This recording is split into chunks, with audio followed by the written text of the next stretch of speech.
Howdy do y'all, this is John, and today we're talking about Scream 4, a movie that came out in 2011 starring Neve Campbell.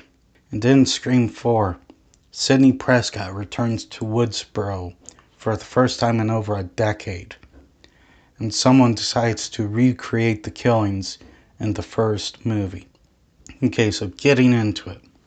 Scream has always been this meta, self-aware franchise that satirizes horror cliches. And of course, Scream 4 is no exception. Scream 4 completely satirizes the whole horror remake craze that was going on at the time. A lot of people don't remember this, but it happened. You had remakes of classics like Texas Chainsaw Massacre, Dawn of the Dead, The Hills Have Eyes, Nightmare on Elm Street, Friday the 13th, My Bloody Valentine's Day. Most of them weren't very good. But what this movie does is it takes that concept and it makes fun of it. That's what satire is. It makes fun of things. And it does it pretty well. It does it without going into full-blown comedy mode or anything like that. It just picks apart these tropes and cliches from these movies. These people basically trying to remake the Woodsboro Massacre from 1996. That's insane. But people do these things for fame. Obviously, the cast, they're all really good. The big three, Neve Campbell, David Arquette, Courtney Cox, of course, they're very good. But some of the new cast members are also really good. Do I know all their names? No, I don't.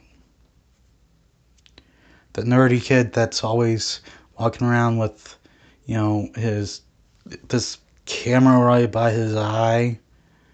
The actor who plays him's really good. Emma Roberts, very good. Hayden Panettiere, she's like the scene stealer. Every time her character is in the scene, Hayden just does a terrific job portraying this geek who's very, attractive and stuff like that. Kirby was by far the best of the new characters, not just in terms of acting, but also character development. Most of these new characters, they're just there to die.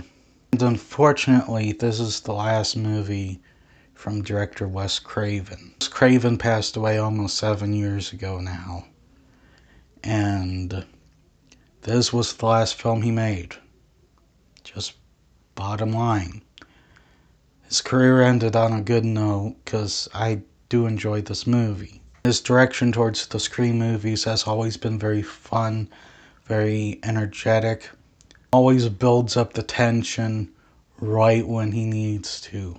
However, this is not perfect. This is far from perfect. Obviously, when the killer reveal happens, it's a letdown. Neither of the killers really resembled a psychopath. None of them felt unhinged or anything like that.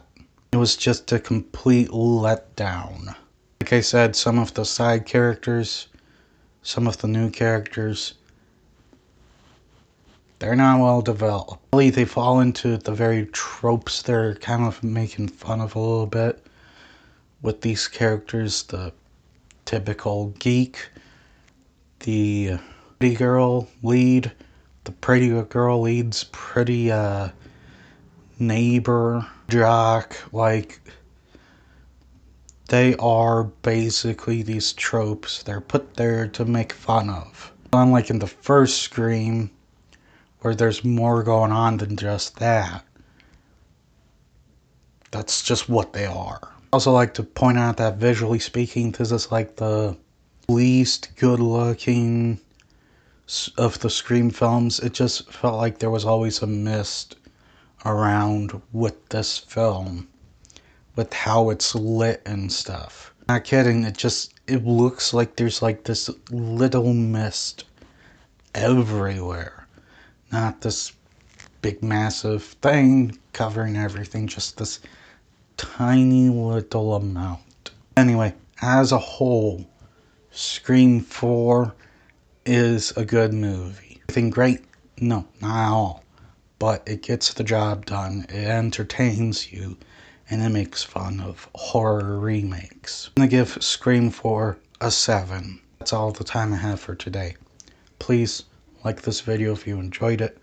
Please also subscribe if you're new to the channel. And as always, please remember, the Badetsky